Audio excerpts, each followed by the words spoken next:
Good morning, everybody. It is Wednesday. Welcome to the Knock 'em Dead Comedy Show here on Gov's Comedy Club Podcast, a Facebook page, a YouTube channel. Hey, wherever you're watching from, we're just glad you're here. So stick around. And tell everybody you know about all the great shows here on Gov's Comedy Club Podcast. And share the link to the show. And spread it. Spread it. Spread it, baby. Spread it. Oh, my. Spicy. Hey, wherever you're watching from, we're just glad you're here.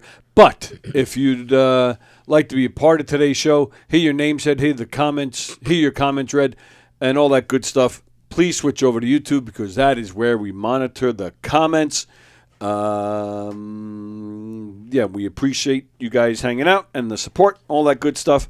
The Knock 'em Dead Comedy Show coming at you live from the legendary Governor's Comedy Club in Levittown.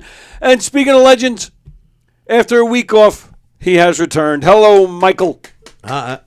Michael Kaplan has returned. Oh, yeah, hi. How was your week off?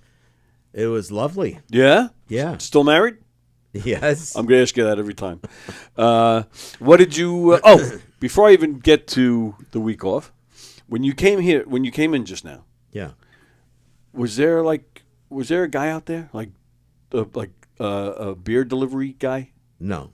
Oh, all right, that's good.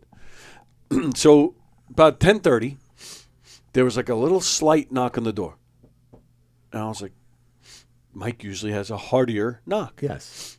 And then I thought too, oh, he's early this week. Yeah. And then of course I thought, well, he's early. I hope everything's okay. Like sometimes people come in here. If they show up early, they have to talk to me about something. Oh, so yeah, yeah.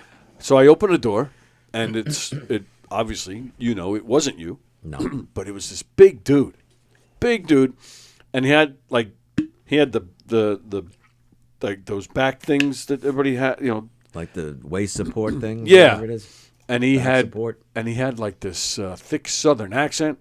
Yeah, how y'all doing? I'm here to deliver the beer. I'm glad you're here. I've been waiting out front. I'm like, slow down there, partner. I said, I don't have access to anything here. I said, and the club is alarmed, and I said, I can't bring you in here. Yeah. He goes, I just got one barrel. Now I'm like, one barrel? I'm like I said, man, I said, I have nothing to do with the rest of the club. And now he's trying to get past me. He's actually physically trying to get past me. I'm like, what the fuck? And so I'm like trying to like stop him, but he was a big dude, easily 6'2", 250 pounds, easy, and not like fat though, like Yeah. And he's trying to get past me. I'm like, is this guy trying to rob the place? And sure enough, he goes, you don't have access to the place. This is Governor's back here, right? I'm like, yeah, it's Governor's. And now I'm thinking, like, do I tell this guy, like, if he takes 3 steps into this place, he'll be dead in 5 minutes. Right. Like, so I just, I was just like, look, I already told you. I said, I don't have access to the rest of the place. And I pointed to the studio. I said, that's it. I said, that's where I work. I said, I don't have access to the rest of the place. And he says it again. Well, he goes, I hate to leave when I only have the one barrel to drop off. If I had a big load, then I'd leave. But he goes, but there's nobody here. I said, I haven't heard anything. I said, I don't think there's anybody here. He gets through. He gets past me. Like, he doesn't push me or anything, but he just kind of squeezes his way in. I'm like, fuck. He starts walking down the hallway here. So I go, hey. I go, I'm sorry. I said, but you're going to set alarms off.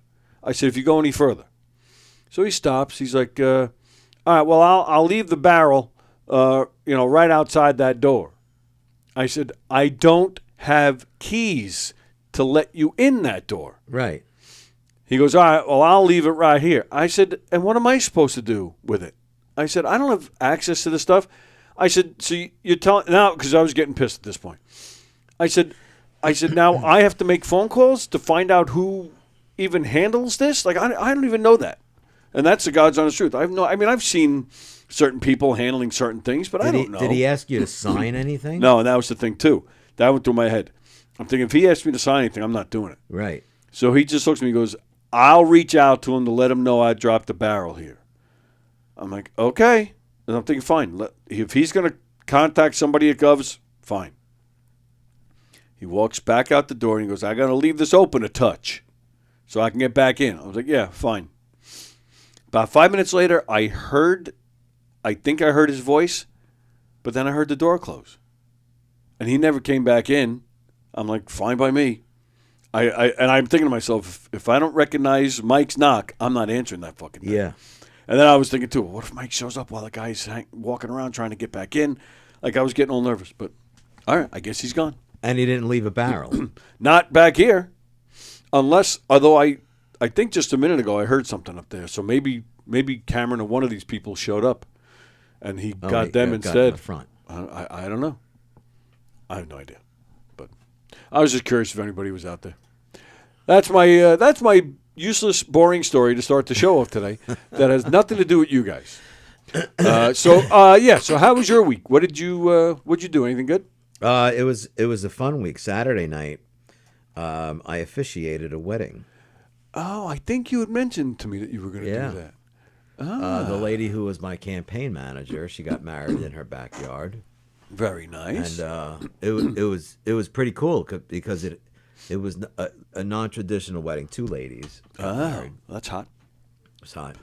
And they didn't have a band. They had a steel drum band, two people playing steel drums, and they had fire dancers, which was pretty cool. Wow. Yeah. Now wait a minute. the steel drums. Yeah, one guy playing the steel drums and looked like his mom was playing other percussion instruments. So it was just a steel drum band. It was pretty cool. Nothing against your two women married friends. Yeah. But how freaking boring is that? It wasn't. It was nice because it was a small intimate affair. It was only about 40 people. Okay. And but still, everyone just gathered in the background and no alcohol. No alcohol. No alcohol. Wow. It was quite delightful. So you just had to chat with people, which is right up my alley. But you can chat with people while there's a band playing and while people are dancing. Yeah, even at my 14 weddings, every time there was a band or a DJ, sometimes it's loud and you can't hear the person. What? Huh? Yes. Gee, I can't hear you. I'm with you there. I don't like overbearing. Yeah. But I still like a DJ or a band where you can get up and dance. They wanted her island themed. Island themed. Yeah. And then so you have the steel drums and then you have these fire so then you guys aren't chatting during fire dancing, you're then watching a show. Watching a show, which was pretty amazing, yeah. Wow. Yeah, that was amazing. How long did this affair last? 4 hours? See, now that too. 4 hours of just quiet steel drums and talking to people you don't know. That's a long time. They actually covered some Beatles songs. On the steel drums? On the steel drums. All right, let me see here. Let me see if I can guess what songs they I think I remember played. One. Because I was sitting with a guy that knew a lot of the song. He's like, oh, that's the so-and-so, so-and-so, so-and-so. Yeah. Oh, yeah. And they weren't singing? No singing. Just... that was my steel drum impression. That was pretty good. Not really. Let's see. In My Life. Yes. Really? Yeah. I got it on the first guess. Yeah. Wow. Yeah, In My Life. Yeah, all right. Now, what about their wedding song? That was done on steel drums? There was no wedding song. There was no wedding song? No, they have this beautiful pool. It's in a magnificent backyard. Okay. So in front of this outdoor fireplace where I stood, they got married. There was no chairs, so everyone stood around the pool. For 4 hours? No. Oh, just for the This is ceremony. the ceremony. Oh. Yeah. Holy crap. No. And the ceremony was only one page. They said, just keep it short. So I did. I just kept it short, the basic things, and I just threw a Maya Angelou poem in there. And that was that. And then we went back to the other side of the backyard. They had tables and chairs and tents set up because it rained the whole day. It rained the whole day. Wow. And no wedding song. Are these two in love or what? Come on. Yeah, no wedding song. That's odd to me. I mean, it's funny you say, and it's funny you say that for a couple of reasons. Yeah. Because every time I hear someone go to a wedding, I'll say, I'm going to test you the day after or whenever I see you and ask you what their wedding song was. Test who? The couple? No, the person that's going to be attending the wedding. Oh, okay. Because to me, it's important what the wedding song is. Yeah. And I'm blowing my own mind because they didn't have a song. Wow. Yeah, but it I'm was a surprised. beautiful wedding. It was nice people, Yeah. nice food. The music and the show was great. And Yeah. it was just a great vibe. I once, an uncle of mine, in fact, I was just talking about him on the show not too long ago, my Uncle Joe. When he got married, 90, 91, something like that, he had, it was a guitar player and a fiddler. Yeah, fiddler. Fiddler. That was the whole wedding band. And Wow. same thing, it's not exactly let's get up and dance type, Right. music. Yeah. But it was fine, and it wasn't, it wasn't people we didn't know. It was all family. So we were sitting with family, we were talking. But that's another reason why I like a band or a DJ, because it provides the atmosphere of, hey, we're going to have a party and celebrate. Yeah. And I'm not knocking my aunt and uncle, not knocking them at all. No but singing. I think they did a little bit. A little bit. But it was all folksy type music. So it wasn't like, hey, everybody get up and dance. Hey, everybody put your hands together. Like, it was nothing like that.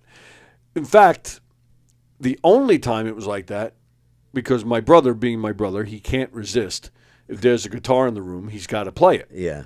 So he got up and he did like 3 songs, but he played fast, popular songs. Don't ask me what they were. I don't remember. Yeah. But I just remember they were up songs. Yeah. And that was the only time of the night where people were up and dancing. Wow.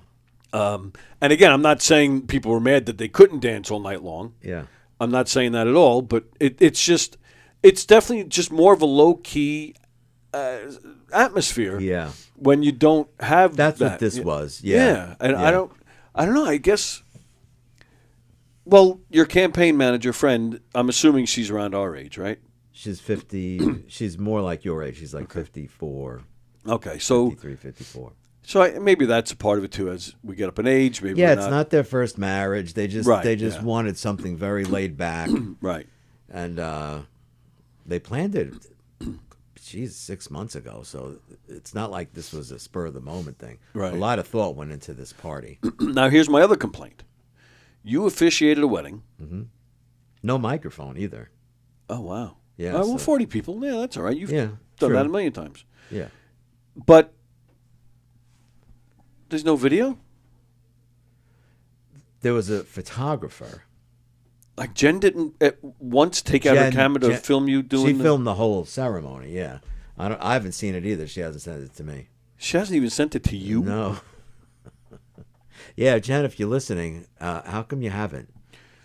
She And- sent it to her mother and Ava, I think, but she didn't send it to me. Well, right, and you knowing you were coming in here today, should have said to her, And plus- "Send me a snippet. I'd And like the to show dress it." code was shorts and a Hawaiian shirt, so like a flowery shirt, which I was just in Malaysia, so I had a really nice one. Sure. Oh, that's cool. It was cool. So that was nice. You could dress.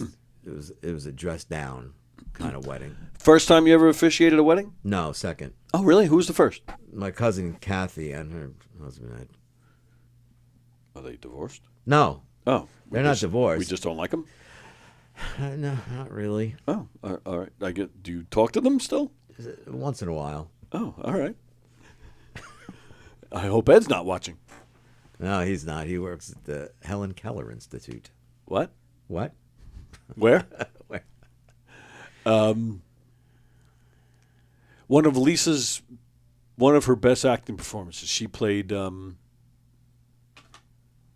Helen Keller's mother. No, the worker, the aide. Oh, shit. What the hell is her name? What's her name? And you told me about this. Somebody watching knows. Yeah. Who? Yeah, the aide, the one who taught Helen Keller everything. You know, there are people out there that believe that never happened. Like Helen Keller was fictional. Really? Yeah. Come on. There was a show in here yesterday. 3 with Z, it's called, and it came up on their show yesterday. They were talking about it. No. They were going through like conspiracy theories, talking about like one of the hosts, Christian Z. He doesn't believe that a man landed on the moon. He thinks it was all fake. Oh. And then yeah. they just went from there. And then he was saying that was it his fiance, I think, who doesn't believe Helen Keller was real, that it was all made up. There's a lot of people that think the moon thing isn't real. Yeah, there's a lot of people. There's some extremists that think the Holocaust was made up. Yeah, and I've read that they think Helen Keller was just a made up story. Yeah, but and they believe people like Elvis are still alive, Jim Morrison's still alive. Yeah. The funny thing is when we went to Florida at Christmas time and walking around NASA. Yeah. Jen was joking around with me. She goes, and I'm looking at one of the space shuttles that they have suspended in this big fat building, and she goes, and that's in Florida. Yeah, I've been there, so I know what you're talking about. Yeah, it's a magnificent place. Right? Yes, I loved it. And she kind of jostles me, and she goes, "Wow, it's amazing that this was all fake, huh?" So even Jen thinks it's fake. Oh no, no. Oh, she was being facetious. Facetious. She was joking. The big word. Good morning, sir. Good morning. The person that you're thinking about, could it be Ann Sullivan? That would be correct. Thank you very much for that. Oh, you beat me to it. No problem. Thank you. That's just useless information that I have in my head. No, that is not. That's not useless information at all. No, it's not. I'm surprised, Michael. You didn't know that. This would be a question right up your alley. Ann Sullivan, he is absolutely right. And John, I'm disappointed in myself that I didn't know that off the top of my head. Well, yeah, that really surprised me. I'm shocked. Usually, you come up with these great answers. And she was partially blind herself. Annie Sullivan? That's correct. Oh, I don't think I knew that. Yeah. Yeah. I don't remember Lisa playing the part that way. All right. Very nice. Wow. I didn't know that. Very nice. Very nice. All right. Continue on, gentlemen. Thank you, sir. I just wanted to see if I was right because I remember, yes. No, that was a big help. Thank you so much. No problem. Just just like always, suck an egg. Bye. Suck an egg. Lisa played it, the Miracle Worker, and she was. That must have been a good role. That was one of her best. In fact, a lot of our family and friends who saw it say that was her best. I think it's up there, but my personal favorite performance by Lisa was she played the main girl in whose name I don't remember either in the Glass Menagerie. Are you familiar with that show? Yeah. She played the main guy. So she played the romantic lead? Well, female? She played the female lead, but it's the main guy's sister. Oh, okay. It's this guy who lives with his sister and their mother. And she does have a romantic thing during the show, but the girl is very homely and introverted. And where was this performed? This was a Voices show.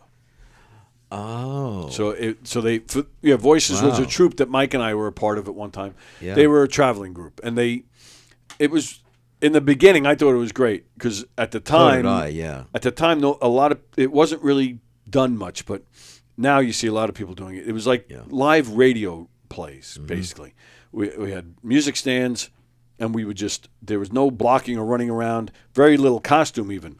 We would just read, a couple people on each side, on the reading from the stands. I loved it in the beginning. I loved it. Absolutely loved it. The first show, because we were there from the beginning when it first started. The very first show, and what they did too, which I loved, they did like the original versions of popular stories. So the very first show they ever ran was the original Jekyll and Hyde. Mm-hmm. Much different than the popular version. Phantom of the Opera was done. We did eventually, where I played the Phantom. Much different than popular. In fact, it wasn't even a musical in the beginning. No, it wasn't a musical. You did the actual Gaston Leroux version. Oh, look at you, the guy who wrote it. Okay, back in the late 1800s or so. And I remember, what was your first Voices show? Why didn't you do Jekyll and Hyde with us? I don't know. Yeah, I don't. Maybe she didn't have a role for me. I'm not sure. Okay. I think my first role was Old Man Potter. And then we did Arsenic and Old Lace. I loved Arsenic. That and was a Lace. lot of fun. We We both had like several different parts. Yes. And that was a lot of fun. That and Was there a part in that show that someone was on the ground and you had to step over them? Or I'm thinking of something that you stepped over someone. Because someone dies from the arsenic, right? well, no. Well, I mean, that's what it's about. The two Yeah. old ladies are killing The people. two old ladies, yeah. And the guy is finding out about it and he's trying to stop it. Yeah. But I don't know why that stuck in my head. I don't think there's an actual death scene in it. No, I don't. Yeah, you're probably right, obviously, but You had the two weird, creepy guys. yeah, They were in there trying to steal something, or they were Yeah. trying to murder somebody. I forget what their deal Yeah. was. Wow, I'll have to go. I have it on video. I'll have to go back and watch. Yeah. Do you have that was video of fun. that? No. Oh, would you like a copy? Yeah. All right, I'll get it to you. Yeah. I don't have both performances. Excuse me. Both performances were great, but I lost it. My mother was texting me. She was saying something about Lisa. Mom, why can't you just put in the comments like everybody else? Both performances were great, but I love the Annie Sullivan. She got a standing ovation. Nice. She did. Wow. Wasn't the only time she got a standing ovation. That's how Lisa and I met, actually, doing shows together. The original, what we did originally. The Murder Mysteries. Yes. Yeah, that's how Lisa and I. That's how we met you. Mm-hmm. There's video out there of A Wonderful Life, but I don't have that. Oh, there is. I would love to see that. The girl who played Violet. Uh-huh. It's her video. She has it. Oh, she has it. I've bugged her from time to time. Hey, get me a copy, please. Yeah. I'd love to see it. And maybe just like a year ago, she sent me a picture. And she wrote, "Is this you?" Because I had hair and I had and the hair was brown, not white, and Yeah. I didn't look like this old man. So she didn't even recognize me. I was like, yeah, that's me. She goes, yeah. She goes, I guess I took that at a show. I said, yeah, it looks like that time frame. Yeah. I said, but you also have the video from Wonderful Yeah, Life. Get it to no, me, yeah. please. She said she'll look in her archives and Her see if she can archives. find it. But When I was moving last year, I found some pictures of you weren't in any of them, but pictures of when you and I did a murder mystery at Lake Ronkonkoma. oh, Yes. I would still love to see those pictures. Yeah. There's some cool pictures with me laying on the ground after I died. I'd actually, after we're off the air, I do have to get out of here, but Yeah. quickly I'd like to talk to you about Sure. them. Yeah, them. Yeah. Yeah. Yeah, so really, Wonderful Life was your first Voices show? I want to say it was. God, it was so long ago. All right, so Jekyll and Hyde was the first one. Then they did A Christmas Carol. You weren't in that? Why did I think you were? You know what? I think there was a reason why, because I wanted A Christmas Carol. I wanted to play Scrooge, but So you didn't get it? You were like, screw you, No, I'm not at playing all. anything then. No, I'm Michael Kaplan. I will not go on tonight. No, there was nothing else for me. Who did play Scrooge? I don't recall. One of the things I loved about Arsenic and Old Lace when we did that is that show was almost perfectly cast, Yeah. where most of the shows with that group were not No. perfectly cast. Yeah, and you know exactly what I'm saying. I about know that. exactly what you're saying. Which reminds me of something else I should tell you about off the air. Most of those shows were fun. Yeah. From an acting standpoint, it was something different. Very different. So I enjoyed that challenge. Yeah. But eventually they started working in costuming and blocking. Yeah, I know. Even sound effects. Like, it just didn't feel the same. And then we did this one, which I can't watch Phantom. I have Phantom on video. I can't even watch it. I thought my performances playing the Phantom was so bad. I didn't think so, Oh, because I thank you, came and Melvin. saw you one time. I do remember that. You sat right in the front. Yep. I appreciate you saying that. That's a very hard part to play. And she was on Very me. hard. She was on me. I don't think she ever liked what I did either, our director. You don't think so? She rode me hard throughout the whole run. And, I can't. Well, it's a larger-than-life role to play. I will say that there were many times where I felt like I wasn't getting a lot what she was trying to get out of me. Like if she just left me to kind of interpret it and get out of it, Create your own fantasy. I think I could have done better. Yeah. But that was part of my problem. I just couldn't really understand what she was trying to get out of me. But Well, that director that you're referring to, that director, a very hard person to work for. very hard person, and she didn't allow us to create our own, really. Yeah, okay. I never thought of that. That's how I felt. It was always do this, do that, or think of this, and think the person is thinking this way. It was that kind of directing. It wasn't like, well, maybe if you think it this way or this way, or just allow you to use your own acting experience. Sure. Yeah, that's actually very interesting. Yeah. Hello, sir. I have a complaint. What else is new? Well, you do this often. I do what? And What are we talking about? You say things like you just said to Mike. Oh, some of those casts were not appropriate, or there wasn't cast right. You know what I mean? The audience want to know what you mean. Well, you're leaving us in limbo. All right. Fine. So I'll take that. That's not nice.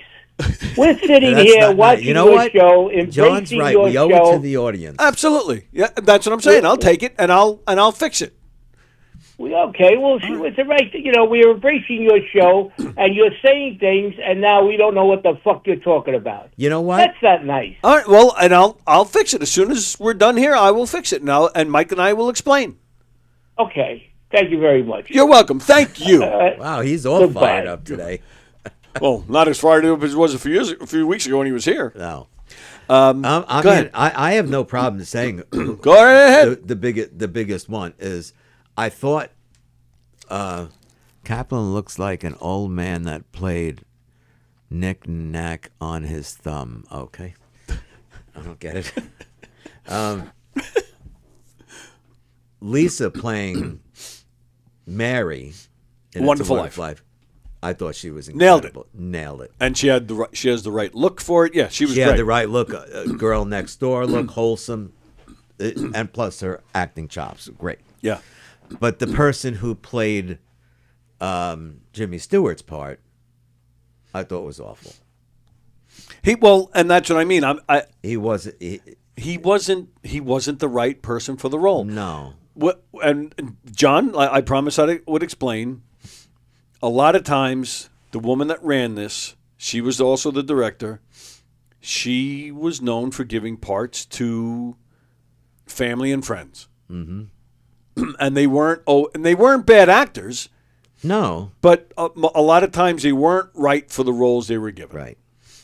And and Wonderful Life was one of them. It was given to I think at the time he was early 20s. I want to say 22 at the most. Yeah. I'm sorry, way too young. But no 22-year-old is playing George Bailey with justice. I mean, you can argue that for a good chunk of the movie, George Bailey is exactly that age. Yeah, like his high school and first college age. Yes. Mm-hmm. But then a good chunk of the show, he's not. He's not. A father of 3. He's been through a lot in his years. And this was a kid who didn't have those experiences. No, he still lived with mommy, so he couldn't draw. In his head, how to play this stuff. The acting arc for that role, for George Bailey, is yes, he was a kid and he just wants to see the world, all that stuff. I thought he did okay. But then when he goes to college and all these bad things happen and he's stuck in that town, as a young 20-something-year-old person, actor, how do you tap into those emotions? Right. someone that's 30, 35, maybe, especially with a lot of experience with acting education. Right. Yeah, and that's Right. what I thought held him back. Plus, running into wheelchair, didn't help. And we've told that story. Oh, right? God, yeah. Okay. It's hilarious. I remember doing Wonderful Life once, and that too. I mean, Lisa has always looked young for her age, especially back then. Yeah. She At that absolutely- time, Wonderful Life, she was, I think, 30, 31, 32. Lisa was still getting, like, people still checking her ID back when she was Yeah. in her early 30s. Even now. We were talking about it yesterday with Diane. Lisa's going to be 60 in a few weeks. Wow. In my opinion, That's she's incredible. Yeah, she still looks 20 years younger than she is. Yeah. But back then, she looked like a baby, and but you can tell. Again, she played Mary Bailey well because she had 10 years on the guy, and so the chemistry just wasn't right between No. them. Like, you weren't getting the feeling that these two were married or even were in love. Like, there was nothing. No. And she got in so much trouble. There was one show we did where the guy who played George Bailey was late. I don't know if you remember this. I do remember. Because he actually did this a few times.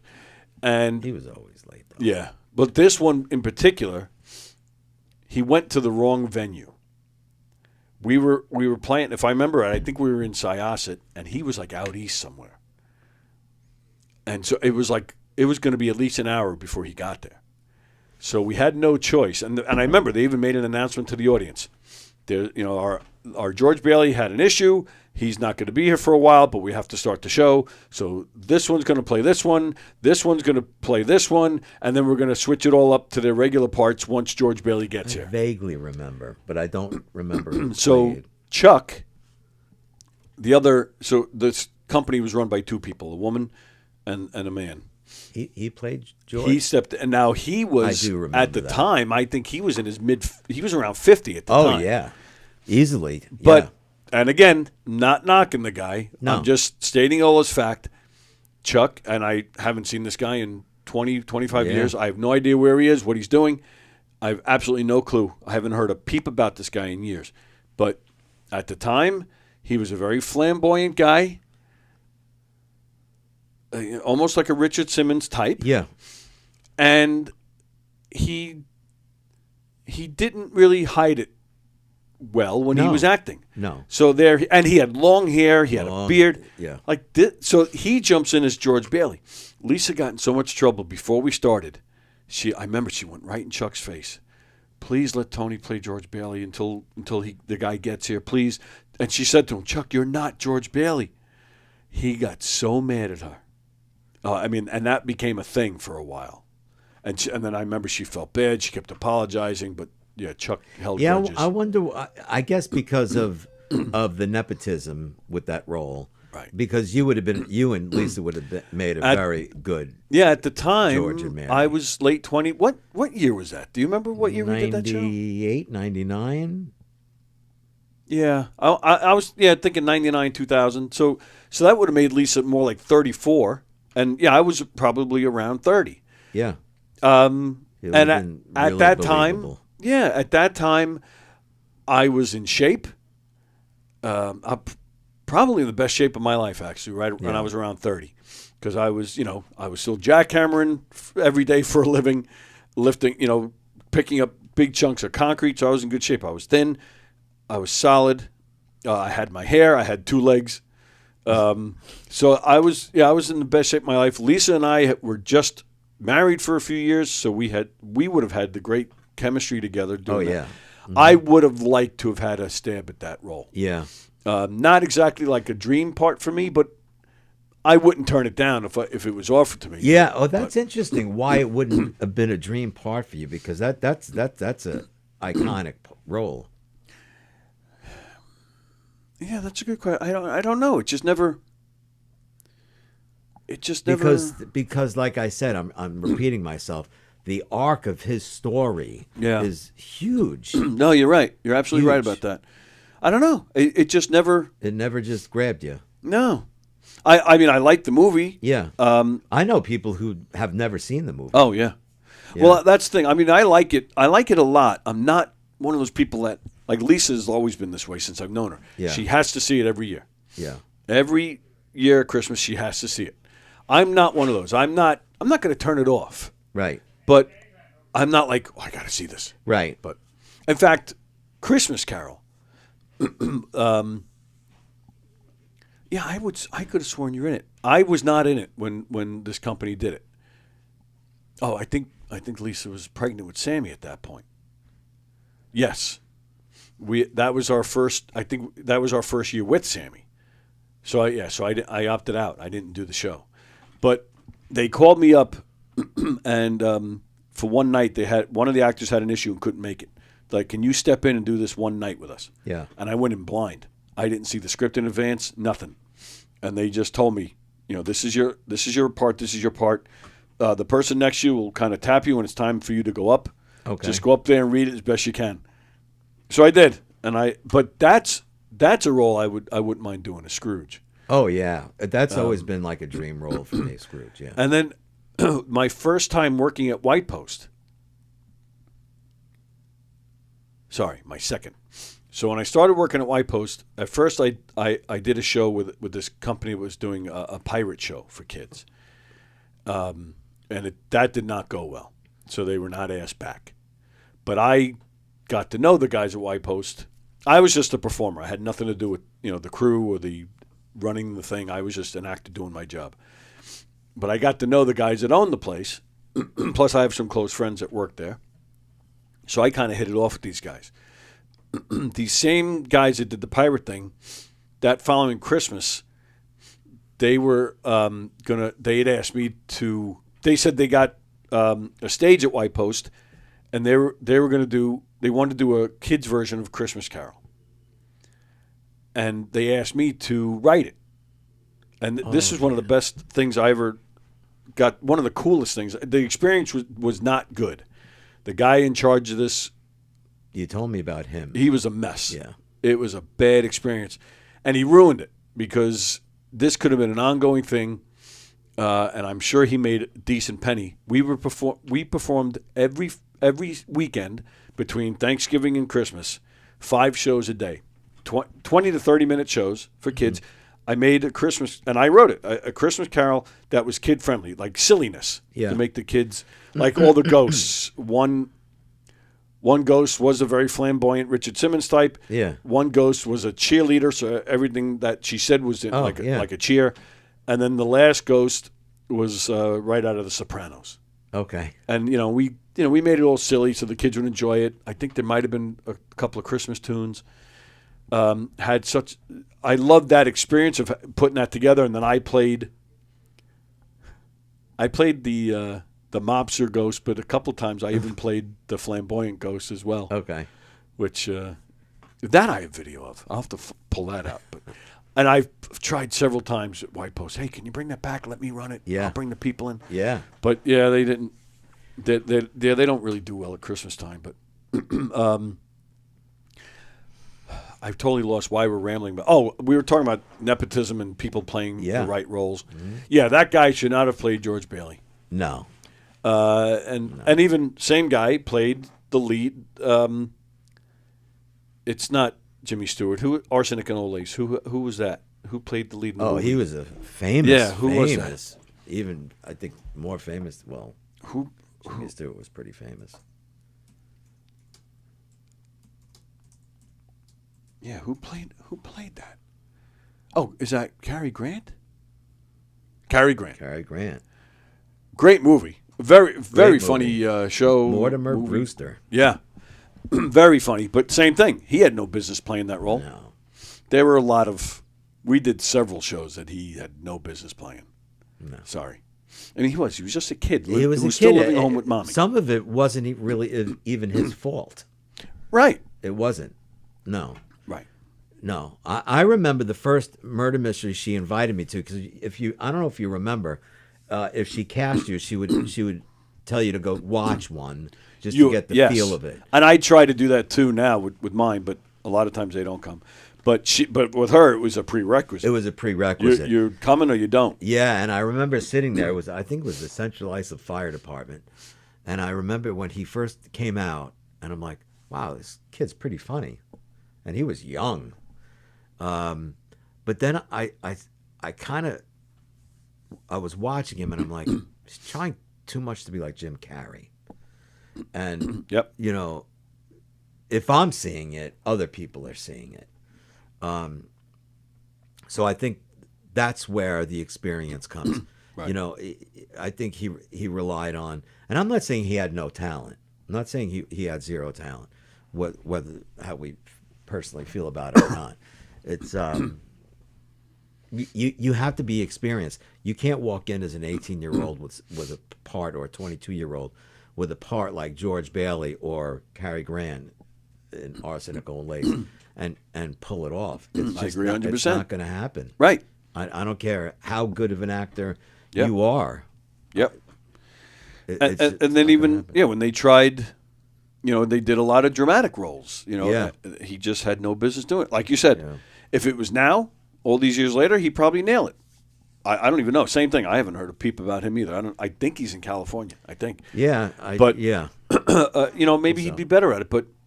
And the problem was, and because he was a kid, and a lot of his buddies were in the shows too, and they would gawk and laugh and think he was the greatest thing on Yes. earth. And his ego got him, and he thought he was the hottest thing because going. they had that group of friends Right. there that were all around his age. And yeah. that, to me, was part of the reason why I left. Because Yeah. there were too many of these young guys Yeah. in there, too many people praising this one kid, and I felt the performances were not good. And, and it just wasn't, to me, it wasn't working anymore. And then I was supposed to be in Wuthering Heights, which was a heavy, dramatic role. Very. And the guy, Chuck, he was thrilled. Apparently that was his dream show to direct. And I can't tell you how many times he would say to me, "You're the guy." He goes, "You're my top choice for this role. Nobody." He goes, "There is nobody else." He even gave me a copy of Wuthering Heights book, and he wrote this long thing inside about how much he, is excited that I'm doing this. But this was, we just found out that Sammy needed glasses. She was around 2, and we had no idea. We got her tested. We started to have suspicions, but the doctors told us that up until that point, she was seeing like blotches. Like she wasn't seeing shit. Yeah. And I felt awful. But then we, because we were starting to see things, we thought, all right, once she starts to see, it'll change. It definitely helped, but it didn't change everything. And then that maybe a month later, that's when we started getting her tested, and the whole autism thing came about. Mm-hmm. I dropped out of the show. Yeah. Lisa, being a pediatric physical therapist, she has experience in that world, where I didn't. I didn't know anything about it. So, so I did. I had to drop out of the show. I said, I told him, so I'm not going to give you what you want here. I said, I'm way too distracted with this. Yeah. That guy never forgave me. Oh, he didn't. And this is the part where I could get in trouble. But I'm going to do it anyway because, Chuck, I don't care. What are you going to do? That guy he never treated me the same again, ever, to the point they were mean to Sammy. Oh. We went to see, we went to see a show that they were doing, to support, and Sammy was still really, little, and we still had a stroller or, whatever we had. And before the show even started, she fell asleep. Fine, the show was not for her anyway. I don't remember what show it was. Yeah. But it wasn't for her anyway. We just brought her because, I don't know. I guess we didn't have anybody to babysit. I don't even know. But we brought her. Chuck was in this show. We're sitting on the we had aisle seats. Sammy's in her stroller right next to me. And Chuck enters the show right by a door that's right behind me. He comes in. He makes a beeline for her. He comes right up behind her, starts screaming his lines. And I'm telling you, Mike, I actually went like this. Like I was going to get up and smack him. He was standing right next to the stroller. Screaming. Like again, it was so obvious when he walked in. It's not like he walked in, was watching the other actors, and just kind of like ended up there. Yeah. You could just tell he made a beeline for her, stood right next to her, and was yelling. It's like, you fucking prick. Yeah. Him and his partner were always pricks, but that to me was a whole new level. Yeah, that's different. His partner, the director, I don't know if I ever told you this, but there was one time at a rehearsal. This was later, towards the end of my run with them. There was an actor named Craig that worked with us. Oh yeah, Craig, not Greg Halverson. Craig. No, Craig. Where the director, I swear to you, I mean, Linda Bartolomeo, me and her still talk about it. She'll back me up on this. The director pulled a tomato out of her pocketbook and said to Craig, if you don't, whatever she wanted to do, say a line a certain way or move at a certain point, if you don't give me what I want on this next try, I am throwing this tomato at you. We run this scene again. Boom! She throws it at him. She misses him. It splatters all over the wall. I swear to you. We all just... to make it worse, she pulls another one out of her pocketbook, does it again. Never forget that as long as I live. Like, if I was that guy, Craig, I would have walked out. Oh, absolutely. Fuck you, lady. Yeah, I would have. Up yours and your stupid little shows. Yeah, and it goes to show you what I was telling you about what kind of director she was. Right. It wasn't. Oh, she was a mean lady. Yeah. Yep. Yeah, she was. Yeah, she was very tough to work with. Yes. Work for, I should say. But it's a weird thing because for me, again, working for this woman is how I met Lisa. That's how we became friends. Yeah. Linda Bartolomeo, who is in. And we did have some good times. Right, and we played roles that I might not have gotten Right. anywhere else. So No. So I feel like at the same time, like not that I owe this woman, but there is a lot of gratitude. So it's a weird thing. We didn't have gratitude back then when it was happening, but now that we're older and a little wiser, I had the gratitude back then. I will say that, which is why I stuck with her for so long. Yeah, we stuck with her for quite a while. Even and I'll even get into all that too. Mike and I started the Murder Mystery Company. We met working for the same woman doing murder mysteries. Mm-hmm. But she was trying to get out of it. She actually did shut it down for a while. Yeah. But then, and I'm the one who went to her while it was shut down. She had it shut down for about a year. Mm-hmm. And I went to her. It was late 99 because she shut it down in the summer of 98. It was late 99. I went to her. I said, any chance of bringing back the murder mysteries? Because I'd only got to do it maybe 2-3 years, if that, something like that. And I loved it. And I did. I had a lot of people. I don't know about you. I had a lot of people coming to me. You doing those murder mysteries again? Yeah. Those are so much fun. So I went to her in 99. I don't know. This is the part I don't remember. I don't remember if you and I had discussed it already or if I made this up to frighten her. But I did say to her, look, if you're not going to bring that back, me and Kaplan are going to do it. Yeah, I do recall. But meanwhile, it wasn't until 2002 that you and I did it. But I don't remember having a conversation that early about doing something together. But I definitely said that to her. Yeah. And sure enough, she brought it back like a month later. But she was only doing, 2 or 3 shows a year. Yeah, not a lot. So that's where we were like, screw this. We're going to do it ourselves. And that's when, you had already stopped working for her. Yeah, I stopped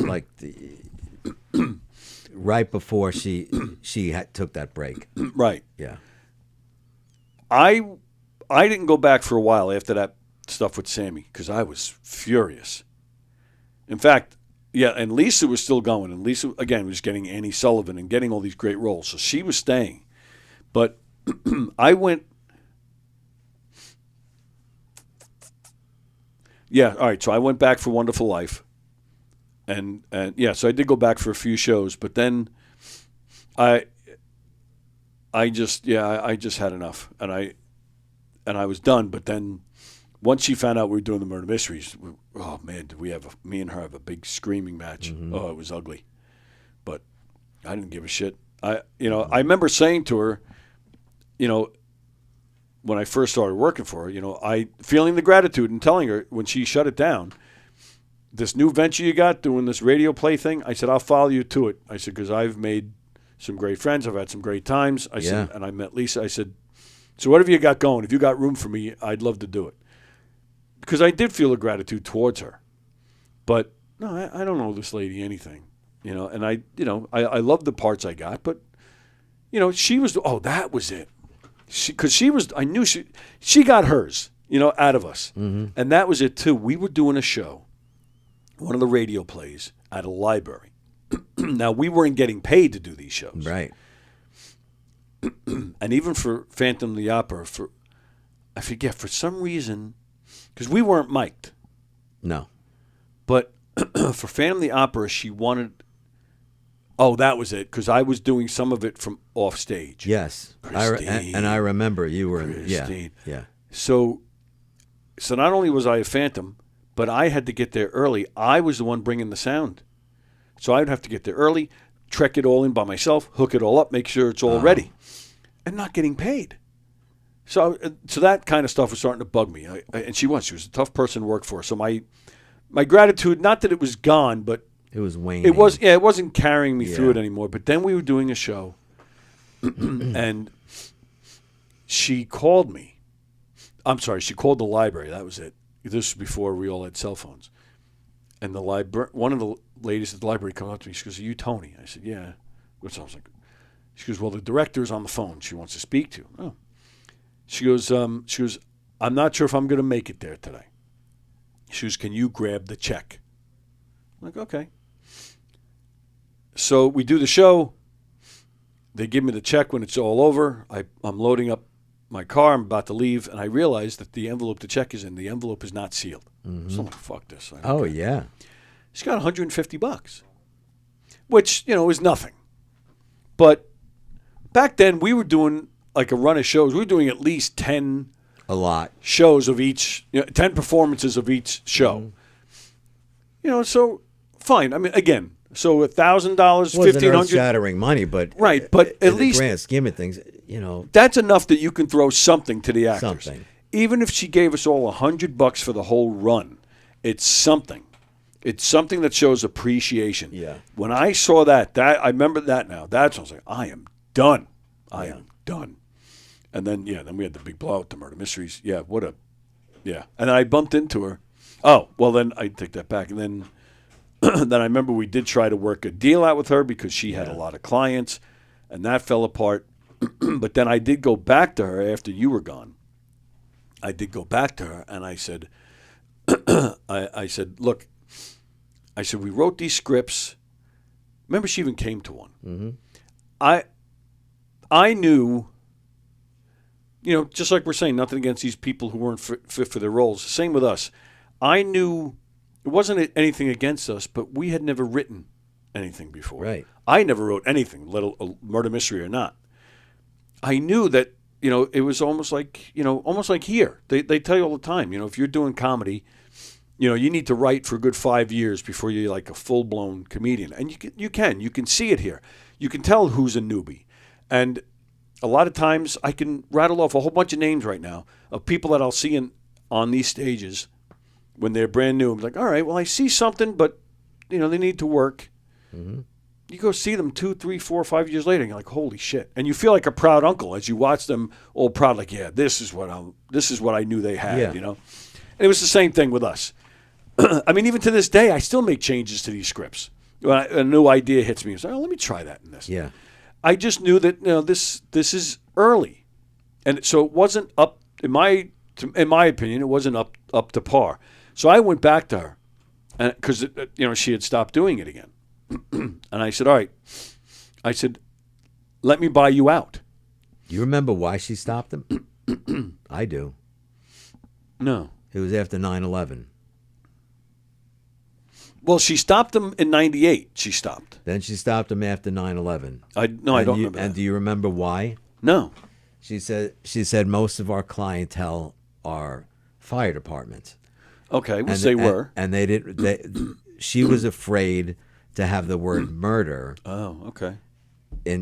To present something for them to do with the word murder in it after 9/11. And it made sense to me. That does make sense to me, sure. It made sense to me. But change the name. change the name or change something. But she was just so stubborn. And plus for whatever reason, I just don't think she wanted to do them anymore. No, I don't know if it was her illness, but even that sometimes I doubted. Yeah, I know. I think I she wasn't played sure. it up a little bit. Yeah. So I gave her a bunch of money. Yeah. Bought her out. She would not give me her scripts though. She only gave me one script, a show that we never did during our run with her. and it was okay. It was okay. It wasn't great. And same thing, trying to run a new company, trying to direct when I had never directed before. It was okay. It wasn't. I think we had more bad shows than good. But then I find out that she's up and running again. And I called her up. I said, "What are you doing?" She was, "I'm doing my murder mysteries." I said, "I bought you out." She goes, "Well, I didn't sell you my scripts. I only sold you one." I said, "Yeah." I said, but I bought your client list." Right. And she admitted to me right there on the phone. She goes, "Well, I didn't give you all of them." I said, "That's what I paid for." Yeah. And I'll never forget it. She goes, "Well, I didn't give you all of them." She goes, "And I'm back in action." She goes, "And if you don't want to be a part of it, well, then I'm telling you right now, I'm just going to take you down." And I swear to you, the first thing that came to my head is like, what am I, in an episode of Dallas? Like, what is going on here? I'm going to take you down. Yeah. But then I went with it. I said, "You can try all you want." I said, "But I'm not stopping because you're back." I said, "You did me wrong. I tried to do the right thing by you by buying you out and giving you money so that, we can say that we ended amicably." Yeah. I said, "You did me wrong." I said, "I am not stopping what I'm doing." If anything, it motivated me. Yeah. And, yeah, she lasted, I think, she didn't even last a year. And she was gone. And then I bumped into her, 2007, I believe it was, at a diner. And she sat there crying, "Oh, I'm not doing anything anymore. There's nothing out there." And I remember thinking in my head, am I supposed to feel bad for you? Yeah. And I haven't seen her or heard a peep about her since. She's still alive? Her husband passed away. Oh, her husband passed away. But, she, from as far as I know, she had to be in her 60s then. Yeah. In the late 90s, right? Yeah, probably. Yeah, I would say So around there. Maybe she'd be maybe around 80 Yeah. something, maybe. Mm-hmm. Yeah. Yep. How in the world did we get into all that? I don't know. All right, let's read some comments. I haven't read any yet, and I guarantee they're making fun of us for just going down memory lane. Yes. All right. Got to put the glasses on.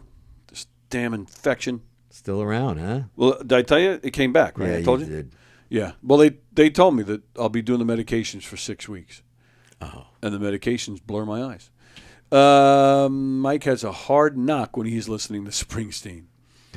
The way you described the guy with the barrel sounds like he rode his horse off into the sunset with the good, the bad, the ugly playing in the background.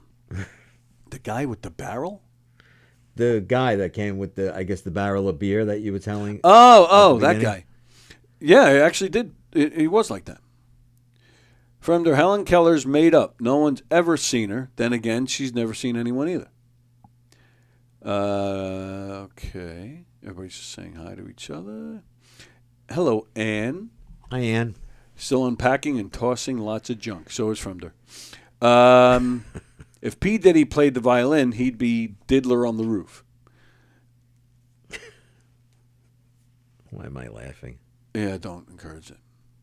Fremder, I realized when I was on the toilet that I'm always alone when shit goes down. Oh, my goodness.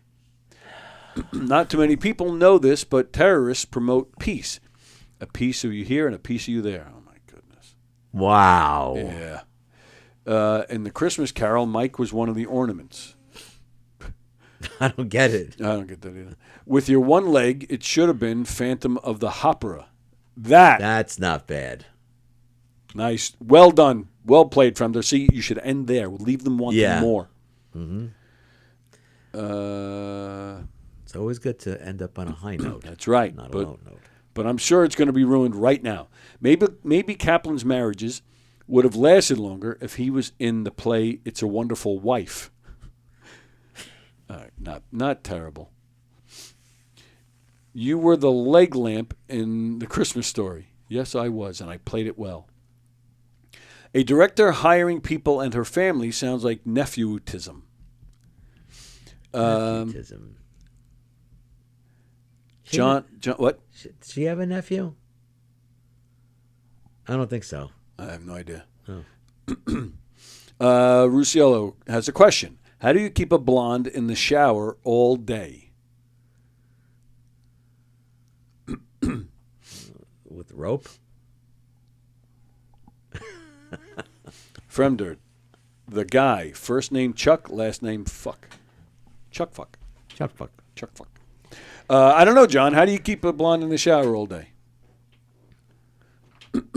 Reminds me, I was talking to a friend of mine the other day, and he goes, "Do you sing in the car?" I said, "Yeah, I sing in the car, but only in reverse, because I'm a backup singer."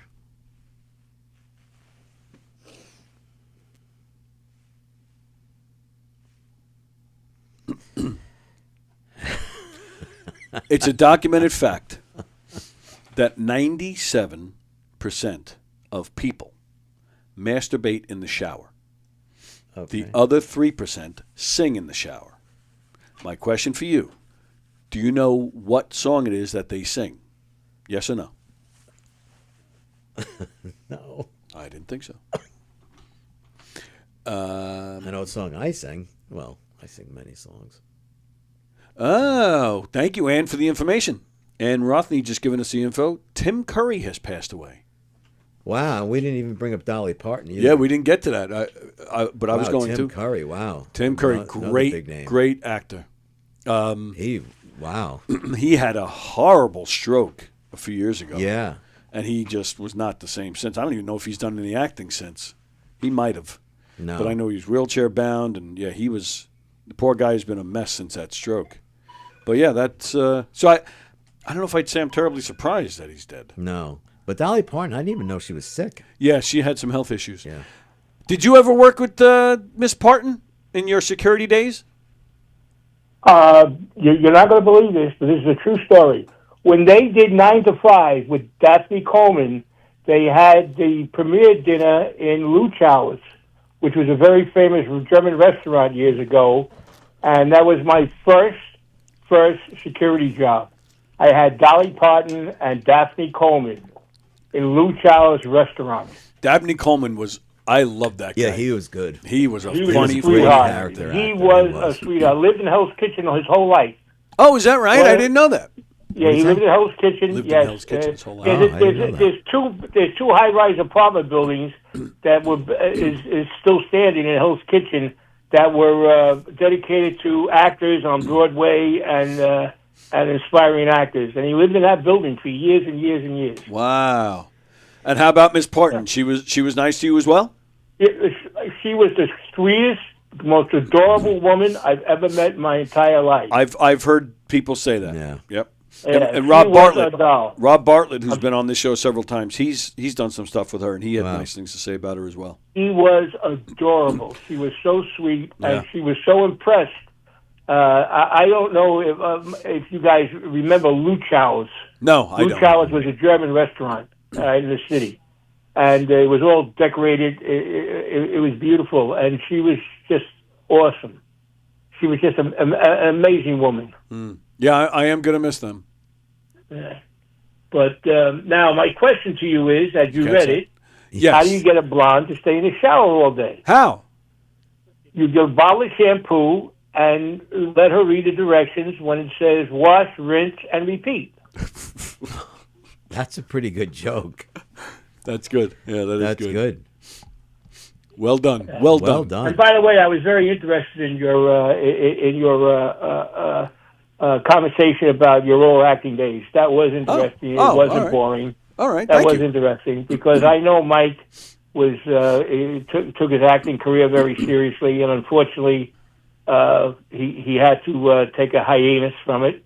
But yes, And And, I've bugged Mike to get back out there, and he doesn't yeah. do it. Well, one day I'm looking forward to see a comedy, an Octagon comedy show, and a murder mystery. But maybe that will come back in the future.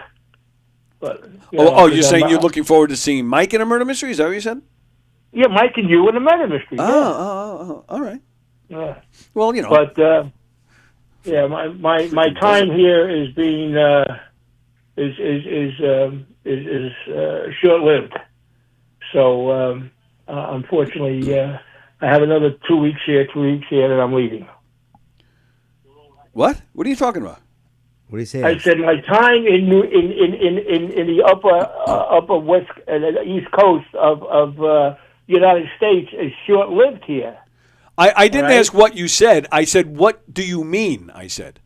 Well, you're not doing a murder mystery until December, am I correct? Or October? October. Oh, October. Okay, so I won't be here in October. That's what I'm saying. All right, but that's why I'm asking, what are you talking about? Because originally you were coming up here from July through October. What happened? Well, yeah, but I'm leaving. I'm medical for medical reasons. I have to leave late September. Oh. Yeah, All right. I Well, have to this take is new that, information to me. Yeah. Meaning what? That you have better doctors down there? Is that what you're telling me? No, meaning that I don't want to transfer all my records. I mean, this is boring, but I don't want to transfer all my records up here to do special tests that they need to do, such as PET scans and MRIs, because they won't do it unless they have medical histories, because I don't have a doctor up there. Got it. Okay. So I'm not going to go through that bullshit back and forth. It's ridiculous. Yes, I agree. So I have to take a PET test, and I have to take an MRI, because otherwise, believe it or not, the World Trade Center program benefits will cancel. Right. Okay. And I don't want that to happen. Of course. Right. Absolutely. So I have to go down there. I'm fine. I think I'm fine. But every 6 months, you have to go through these tests. Right. Otherwise, they stop your medication. And as you already probably know, my medication is $14,000 a month. Yes, I do know that. So that's it? So you're leaving in 2 weeks, and then you're staying down there until next year? Yeah, well, like I said, like I told you, and this is not for publication, because I told you off the air. Yes. Dawn and I have having plans, and these plans are they're probably going to fruition soon. So okay, all right. I'll be going back and forth. All right, good. Yeah, but that's the bottom line. All right, but I'm surprised you guys didn't get that joke. That was an easy joke. I will admit I've heard it before. But I did. I totally forgot it. Yeah. Okay. That's a good one. You're getting a little brain weary lately because of you're worried about your infection. Don't worry about that. That'll be taken care of. Yeah, I'm not. I wouldn't say I'm worried about it, but it's just a big pain in the ass. No doubt about it. Yeah. Eyes are very important. Yeah. Mm-hmm. Eyes are very important. Just a little bit. All right, kids. All right. You notice, and you notice that I'm being very nice. I've made Carol Miner a promise, and I'm being very nice. And I want to bring that out. And I'm surprised you didn't mention that. Well, Mr. Walker. Well, the reason I didn't mention it is because this is just like the very tip. You have so far to go before you make up for the beating that you gave this man. I didn't give him a beat. No, come on. Listen, I couldn't even get through that. I couldn't even get through it. You couldn't do it. That was my shtick. You just wait until Diane watches that episode. She started to watch it. She wants to see it. Oh, she hasn't watched She hasn't watched it through yet. But, yeah. No. Diane's going to kick your ass. That was my... Diane can kick my ass anytime, any place, anywhere. And I have no problem with that. Yes. Yep. Diane and Francesca can abuse me. Please. Yep. Pretty please. Which I have something about Francesca that I'm going to share with you guys on Monday when she's here. I found out something about her that I'm going to share on Monday's show about her. So I'm telling you now, in case I forget. I'm sure it's good. Yeah, so I'm telling you, and I'm going to tell her when I see her this weekend. I'm going to tell her. So now that's two people that can remind me in case I forget. I have All right. something And by to the share way, about guys, Francesca. Carol just stated that she's going to the airport. She's flying in about an hour. Nice. So wow. Carol's coming. Nice. So that's another possibility of a fantasy of mine. So now I got Diane, Francesca, and Carol. How about that shit yesterday when Diane was getting like all hot and bothered over Carol's voice? What just happened here? I dropped my wedding ring. And then you hit your head on the table. Yeah, and then I had my. Wait, how are you dropping wedding rings? Doesn't it fit? Because it fits. I'm a fidgeter.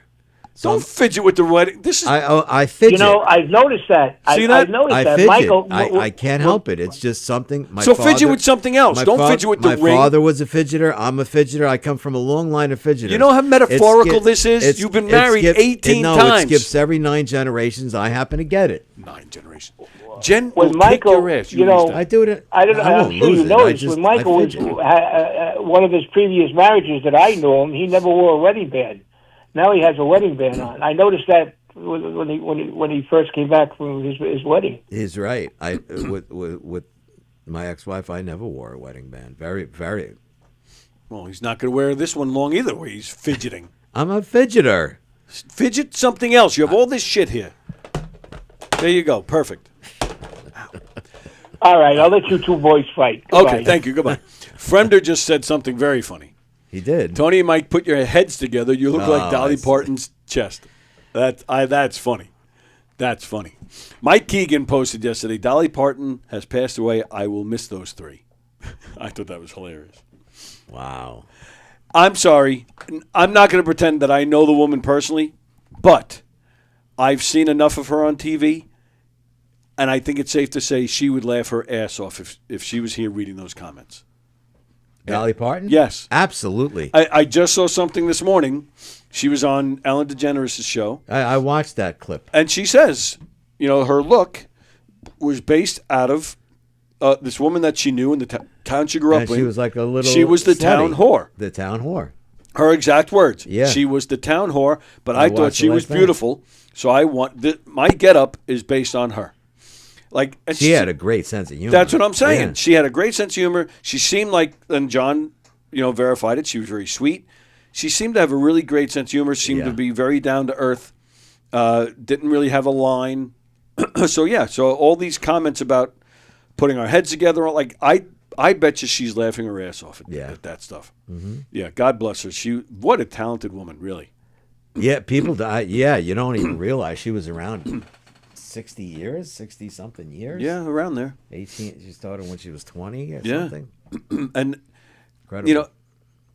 she, unfortunately, I think she's known for, I don't want to say goofy, but 9 to 5 was a silly comedy. Yeah. But that woman, like, she can play guitar, man. Oh yeah. I saw another clip which Especially you know music Yeah. better than all of us. Well, and that's the thing too. She wrote a lot of great, I Will Always Love You. I mean, Whitney And Houston you had the big hit, but that She was had a the big Dolly hit. Parton song. What's wild is she said no to Elvis Presley. He wanted to do it. Oh, I didn't know that. Yeah, I just saw that last night. Really? He called her up and said, "I want to record that record." And she said, "I'll no? always love you." The Colonel, his manager, Colonel Parker. they were all ready to do it, and she's like, "You know what? No." Wow. She said no. She held on to it, but she let Whitney do it. I And wonder if- and, well, that was and then years later. what's funny, she goes, "Whitney made me a lot of money." Absolutely. Yeah. Yeah, because Dolly didn't have a hit with it, because she did put it out. And I've heard her sing it. I don't know if you've heard her. Yeah, I've sing heard it, yeah. There's no Whitney Houston. It's not bad, but No, it's it's not bad. No, But- she wrote that and Jolene the same day. Oh, really? Oh yeah, Oh, I didn't know that. Isn't that wild? Wow. Yeah. I had just seen a clip this morning as well. I had seen it before, but I hadn't seen it in a long time, of her on Carson. She's sitting was a on the great video. on the couch. Yeah. Like it wasn't like she's sitting on the couch with an acoustic, finger picking, while singing. And she said we just got this out of the prop room. What, the guitar? The guitar. Oh wow. Yeah. I don't recall that, but That's her, a cool song. But her nails, right? She kind of like made it up or just wrote it specifically for Johnny. Yeah. But her nails are like out to here. Oh, long. And she wasn't And I point out the finger picking because that's hard to do. It's not like she's just Strumming. She was like playing something a little intricate. Yeah. With Yeah, those her, big her fingernails. left hand was moving. Yeah. Yeah. And she's doing numerous things. The thumb is doing one thing, the other finger's doing. Yeah, very. I personally think she's known for movies. She's known for her boobies, but yeah, I think her her major talents of playing guitar and the songwriting, I think is a little underrated. She's done some work with Emmylou Harris and Linda Ronstadt. Mm-hmm. I didn't know that. Oh yeah, they made at least one album together, but I think might be more. And I think they just call it the Trio. I think they. Wow. Don't hold me to that, but I think that's what it's called. But 3 great musicians. well, and their harmonies together are fantastic. It's very good. I highly recommend it. So yeah, that's Plus, That's all reports say she was a tremendous human being. yes, Yeah. very charitable, very. She had a lot of faith. Yeah. Yeah. So yeah, wonderful, wonderful woman. And yeah, now Tim Curry too. Yeah, can't really say I'm surprised because I think yeah. he just didn't look well after that No. stroke. But tremendous actor. I cannot watch that movie It, where he isn't he the clown in Yeah. It? Yeah. That movie. I'm not a big horror guy, but I do. I used to like horror. I don't mind horror, but I am a big Stephen King fan. oh yeah. Well, Misery. I love Misery, but to me that's not horror. That's not horror. Right. She was great in that movie. No, Kathy Bates was tremendous in that. Yeah. She won an Academy Award for it. Yeah. Yeah. But and they just had it on Broadway a year or two ago. Yeah. Laurie Metcalf was playing that. I would have loved to have seen that. Laurie Metcalf She's can play tremendous. anything. Anything. Anything. She's I like love her. that show Roseanne. John Goodman, Laurie Metcalf. Those are 2 actors that. Yep. I personally think Laurie Metcalf had the best role in that because her character went through a lot of shit on that show. A lot. And she nailed it completely. She did. She's tremendous. Yeah. But yeah, Tim Curry. So trying to. Oh, of course. Yeah. See now, Rocky Horror 2. Pennywise was this. Sorry. Yeah. I know so many people love Rocky Horror. I hate it. I think it's I the never got stupidest. it. Me too. I never got it. And I don't get this thing where people go back and recreate it and watch the movie and throw the popcorn and on throw bullshit. the things at the screen. Just Yeah, I don't know. just a few months ago, the movie theater Zach works in, they had a night of that. Now, that when we were younger, that was a popular thing. Yeah. Zach's generation, they have no idea. So I happened to go there. I was in the area, and so I went and stopped in that night while he was there, and he was working. And he just has this weird look on his face. I'm like, "What's the matter?" He goes, "I don't know what's going on here." I'm like, what are you talking about? He goes, "Look." So I look and it's a Rocky Horror show, and they're all dressed up, and they're all repeating, and they're throwing stuff. They're all jumping up in front of in front of the screen to reenact. I'm like, I said, "Yeah, Zach," and I had to explain the whole thing to him. Yeah. And then, sure enough, as I'm explaining this to him, the door opens to the theater, and it's somebody I know. I'm like, "What are you doing?" But I'm not a fan of Grease. Yeah. I'm not a fan of Rocky Horror. Sorry. Yeah, I just never understood it. I think Grease. I was more taken by. There was a lot of talented people. Yeah, I was never a big fan of Grease. I was like John Travolta. He was a great dancer. Yes. He. Oh, I like Travolta. I like him a lot. Olivia Newton-John was Of course. talented. I mean, she's one of the most beautiful women Olivia ever. Newton-John. Yeah. Oh my goodness. Yeah. Even now. Yeah. And she's dead. Such a jerk. Yeah, but I don't know. I just never really got into Grease. I never, Nah.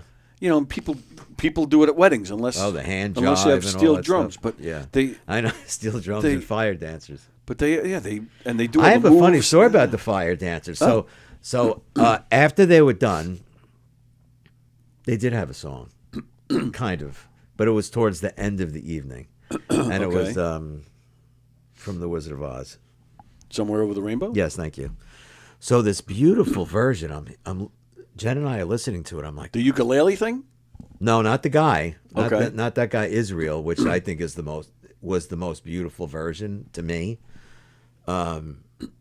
This woman is singing, and I said to Jen, I said, "Who is this singing?" Because I saw one of the fire dancers. She was playing it on her phone through the speakers. She goes, Not on fire. Her phone wasn't on fire, was it? "No, Oh, okay, good. no." So I said, "I'm going to go ask her." So I go up to her. I said, "I'm sorry to bother you. Great show. You did a great job. But who is that singing?" And this young lady, she goes, "Oh, it's me." Oh, wow. I was like, "Wow, do you?" I almost wanted to say, "What are you doing here?" Yeah, she was that good, huh? That good, magnificent voice, All right, beautiful. so now I have even more problems with this wedding. You did not supply video No. of you officiating. Next week I will. All right. But did you ask this woman if she's local and like to come on this show and sing for us? No.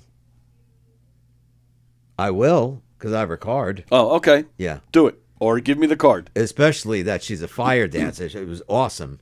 You know, they did all the island dances, and then there was 5 of them, 2 ladies, 3 men, and with the fire.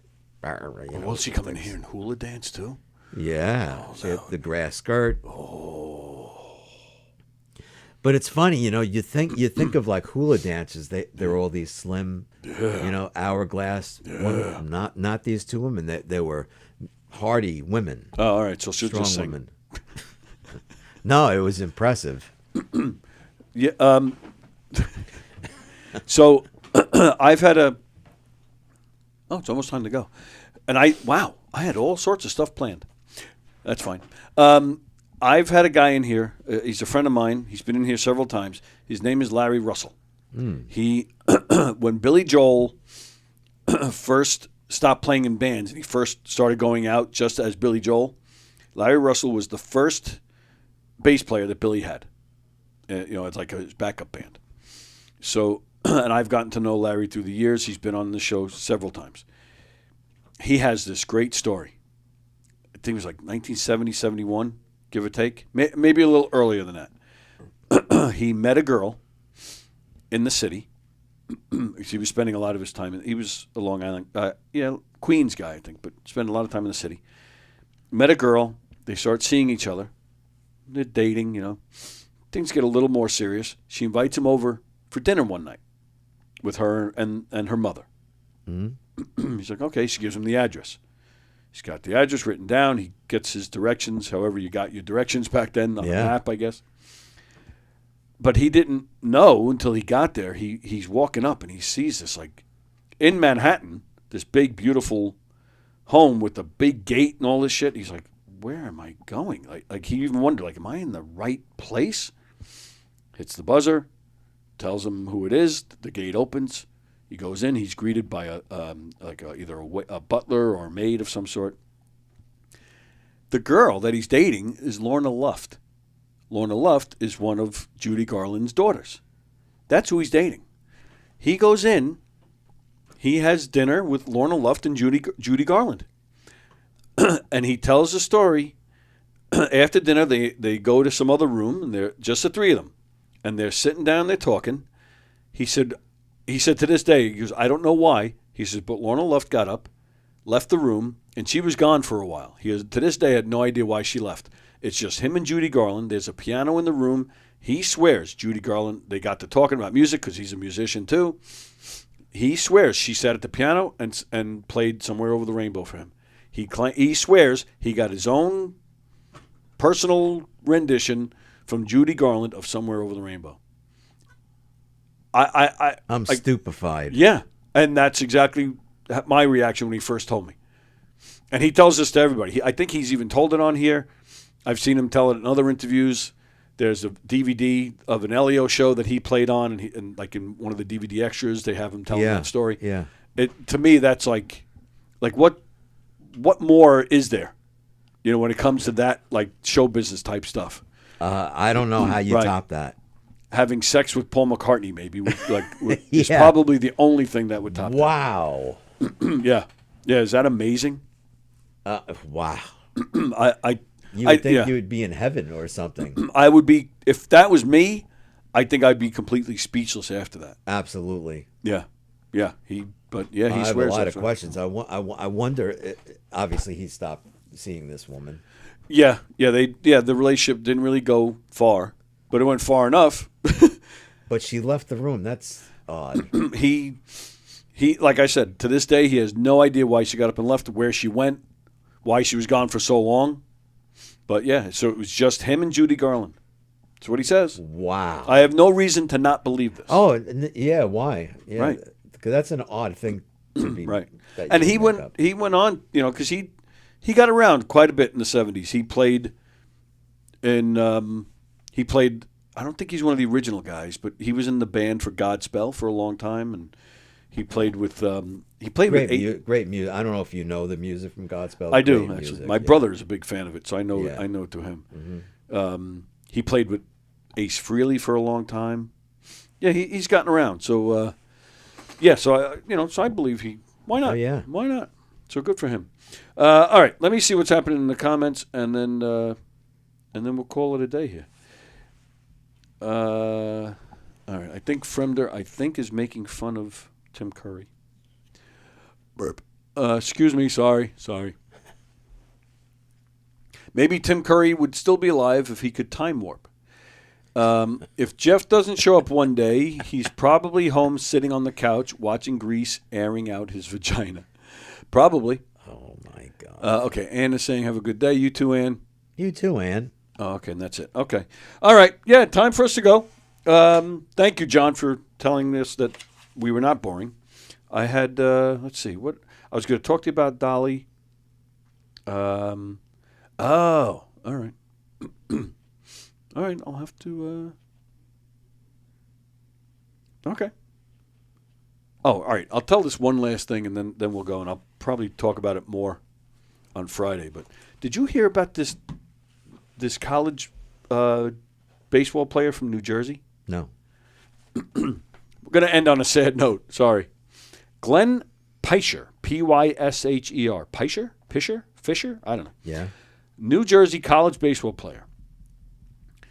He was out at a bar in Upper Pottsgrove, Pennsylvania, celebrating a friend's birthday this past weekend, this past Saturday. Yeah. He had a little too much to drink, and he's with a group of friends celebrating somebody's birthday. They all decide to leave and go to one of the friends' houses. This poor kid had too much to drink. What did I say? Glenn. He had too much to drink. He goes, but he goes to the wrong house. He's like on the right street, but he goes to the wrong house. Banging on it's late at night. He's banging on the door. Let me in. What are you guys doing? Let me in. Come on. The couple that live there, they call 911. The cops show up. He's still there trying to get in, banging, yelling, and screaming. I don't know what happened then, but he ends up getting shot by the cops, and he dies. Is that terrible? What are you laughing for? I'm not laughing. What are you laughing at? You psycho. I'm not laughing. It's just, where would you hear a story? How are we ending it? I'm always looking at stories. No, to I know talk you about are. Stuff to talk about on the show. I have a lot of questions. There has to be more to that story. There must have been maybe a physical altercation of some sort, or maybe they thought he was carrying a gun. I don't know. But somehow, some way, maybe he was so inebriated he wasn't listening to the cops, and maybe that could be too. them. Who knows? Obviously there's more. Yeah. To the story, but that's all I have. that's The a story I horrible read story. did not give those details. Right. But yeah, 23 years What's old. his name? Glenn Fleischer? Pisher? I have no idea. But yeah, I think he's only 22 or 23 or some shit. Yeah, he's a college baseball player. Wow. Yeah, is that terrible or what, man? I just couldn't believe that when I read that story. And with that, everybody have a great day. Circling the Drain tonight at 7 o'clock. I'll be back here tomorrow. Coffee with the Dog tomorrow morning at 9. I'll be back here at 11 tomorrow. My old pal Tony Sharano will be here. He's been here a few times. He's pushing what he always pushes when he comes in here. Every year he runs a jamboree for the Long Island Challenger Baseball League. Long Island Challenger Baseball League is a special needs league. My daughter's been in this league since she's 27. She was around 7 or 8 when she started playing in that league. She still plays on it now. That's how I know Tony. Tony and I used to coach together until he flat left us in Massapequa and went on to another team in another place on the island. Ooh. So this will be the first time I'm seeing him tomorrow since he left us. So I'm going to yell at him. But he puts together a jamboree every year where it's teams from the Challenger League is pretty big, and he puts together a jamboree where all these different teams come from all over the island, and they have like a little tournament that goes on all day long. And Wow. he brings in entertainment, he brings in food, so he's having a fundraiser for the jamboree sometime in September. But he's going to come in tomorrow and talk about it at the fundraiser. He's going to have some entertainment. So some of the entertainment is going to be here with him tomorrow. A musician by the name of Graztopia and another musician by the name of Katie Carroll. That's our show tomorrow. And then Nick Raystone returns tomorrow night. Let's take this call real quick, and then we'll go. Good morning, sir. It sounds like the drunk guy banging on a stranger's door had one too many shots. Yes. Who was that? That was Fremder. Oh, that was Friend, right? Yeah, because he wrote it up there. Oh, did he? Yeah, the last comment. Oh, that's terrible. Oh, my goodness. All right. Yeah, and then Nick Raystone returns tomorrow as well. I think I mentioned that already. All right, so what else is happening? That's what's happening here on Gov's Comedy Club podcast. Don't forget, Knock 'em Dead. We got October 30th at McGuire's. Join us, and we're going to have a costume contest for Halloween. It's an 80s show. What did I just do? Okay. McGuire's, what day? Friday, October 30th.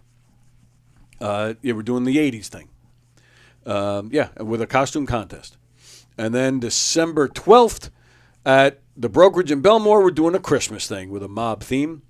And don't forget also, Don and I are putting together some comedy nights as well, some stand-up nights. October 24th and December 5th, both in the Giggle Room. More details to come. In the meantime, speaking of the Giggle Room, this Saturday, Mike Keegan and Friends. Mike Keegan's birthday bonanza. Also, Jeff Bosey's birthday bonanza as well. It's going to be a fun show. Eric Haft, who is just worth the price of admission on his own. Ed Paley, hell of a nice guy, great comedian. Excuse me.